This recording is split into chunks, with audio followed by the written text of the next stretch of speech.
Bangladesh piece and security ফোরামে একটা সেনেগালে একটা খুব গুরুত্বপূর্ণ হাই লেভেল একটা কনফারেন্স হয়েছে, ফোরাম হচ্ছে, সেখানে বাংলাদেশ অংশগ্রহণ করেছে। বাংলাদেশের পক্ষ থেকে আমি বাংলাদেশের প্রতিনিধিত্ব করেছি। সেনেগালের সাথে বাংলাদেশের অনেক পুরনো সম্পর্ক। সেনেগাল আফ্রিকান দেশগুলোর মধ্যে প্রথম দেশ যে বাংলাদেশকে আমাদের মহান মুক্তিযুদ্ধ করে রিকগনাইজ করেছিল। আমাদের শহীদ রাষ্ট্রপতি জিয়াউর রহমান, সস্ত্রীক সাবেক প্রধানমন্ত্রী দেশনেত্রী বেগম খালেদা জিয়া সহ ওনারা সেনেগাল, আফ্রিকান দেশগুলোর মধ্যে সেনেগাল প্রথম সফর করেছে 1980 সালে মার্চ মাসে। তাদের সাথে আমাদের বাইল্যাটারাল সম্পর্ক আছে, আমাদের মাল্টিল্যাটারাল অনেক ফোরামেই সেনেগালের সাথে বাংলাদেশের সম্পর্ক আছে। এই ফোরামের মধ্য দিয়ে আমার কাছে মনে হয়েছে যে বাংলাদেশের সাথে শুধু সেনেগাল নয়, আফ্রিকার বহু দেশের সাথে, আফ্রিকার কন্টিনেন্টের বহু দেশের সাথে আমাদের যোগাযোগ স্থাপন হয়েছে। এবং আপনারা জানেন ঘানা, অ্যাঙ্গোলা, ঘানা একটি দেশ, যে দেশটি আমাদের রোহিঙ্গা ইস্যুতে অনেক বেশি ভোকাল। ঘানা কিন্তু আমাদের আইসিটি একটা মামলা, রোহিঙ্গার কোর্টে একটা মামলা করেছিল।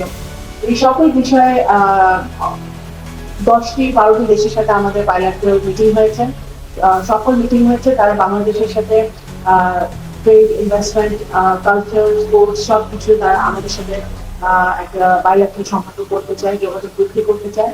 এবং বাংলাদেশের জন্য তারেক নেতৃত্বে আমরা আফ্রিকার সকল দেশের সাথে আমাদের সম্পর্ক আরো বেগবান করতে চাই। তারা অত্যন্ত প্রশংসার সাথে স্মরণ করে বাংলাদেশের আমাদের যে আমাদের সেনাবাহিনী যাচ্ছে, এবং তারা আফ্রিকার বিভিন্ন দেশগুলি তারা তাদের প্রত্যাশার কাছে ভূমিকা রাখছে। তো সেই সব জিনিসগুলো তারা স্মরণ করে, এবং তারা মনে করে যে বাংলাদেশের সাথে আমার অনেক আরো বেশি সম্পর্ক জোরদার হতে পারে, যেটা হবে ইনশাআল্লাহ।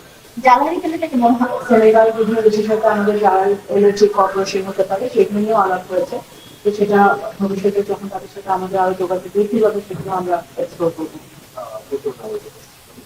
আমরা জানি আফ্রিকার সাথে আমাদের একটা সম্পর্ক বা স্কিল বলতে একটা আনএক্সপ্লোরড একটা অবশ্যই ডিপ্লোম্যাটিক্যালি আমরা আফ্রিকাকে বিভিন্ন কারণে গুরুত্ব দিই। কারণ জাতিসংঘ থেকে শুরু করে বিভিন্ন মাল্টিল্যাটারাল বডিতে আফ্রিকার দেশগুলো অনেক গুরুত্বপূর্ণ ভূমিকা রাখে। মানবাধিকার, গণতন্ত্রের দিক থেকে বিচার করলে এই সকল ক্ষেত্রে তারা অনেক গুরুত্বপূর্ণ ভূমিকা মাল্টিল্যাটারাল বডিগুলোতে রাখে। বাংলাদেশের সাথে তাদের ডেফিসিট আছে, কারণ আমাদের প্রাইভেট সেক্টর আরো জোরদার ভাবে আফ্রিকান কন্টিনেন্টে তাদের তাদের যোগাযোগ স্থাপন করতে হবে। আমাদের পররাষ্ট্র মন্ত্রণালয়ের দিক থেকে আমরা সব রকম চেষ্টা করছি এবং আমরা করে যাব। আমাদের কূটনীতি হচ্ছে বহুমুখী, আমাদের কূটনীতি সবার সাথে থাকবে। তো আফ্রিকার দেশগুলোর সাথে আমাদের কূটনীতি থাকবে, কারণ ওদের অনেক রিসোর্সেস আছে, ওদের অনেক কিছু আছে যেটা বাংলাদেশের দরকার, এবং বাংলাদেশের অনেক কিছু আছে যেটা ওদের দরকার।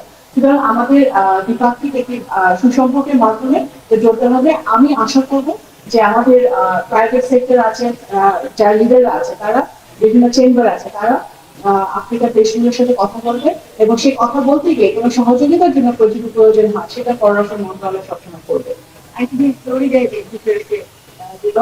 অত্যন্ত দুঃখজনক, আমি ইতিমধ্যে একটি ছেলে বা একটি মেয়ে ফ্লোরিডা নিহত হয়েছে নৃশংসভাবে। ছেলেটির ডেড বডি পাওয়া গেছে, আরেকজনের ডেড বডি এখনো পাওয়া যায়নি, যেটা আমরা শুনেছি।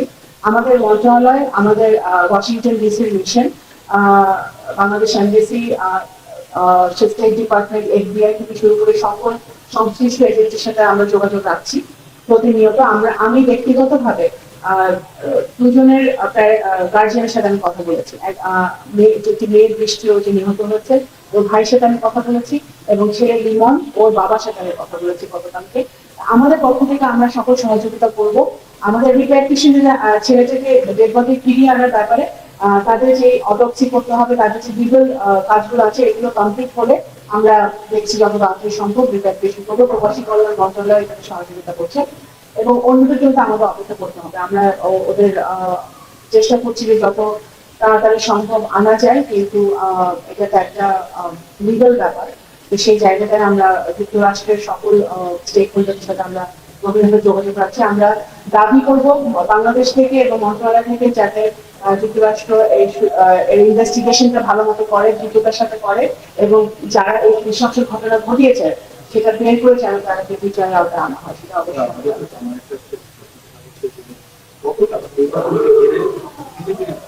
নেতা যারা বাংলাদেশ থেকে মন্তব্য করেছে এবং বলেছে বাংলাদেশের বিভিন্ন আচ্ছা নির্বাচনের আগে সবাই অনেক কথা বলে, এগুলা আলোর গোলার মধ্যে ধরলে আসল কাজ করা হবে না।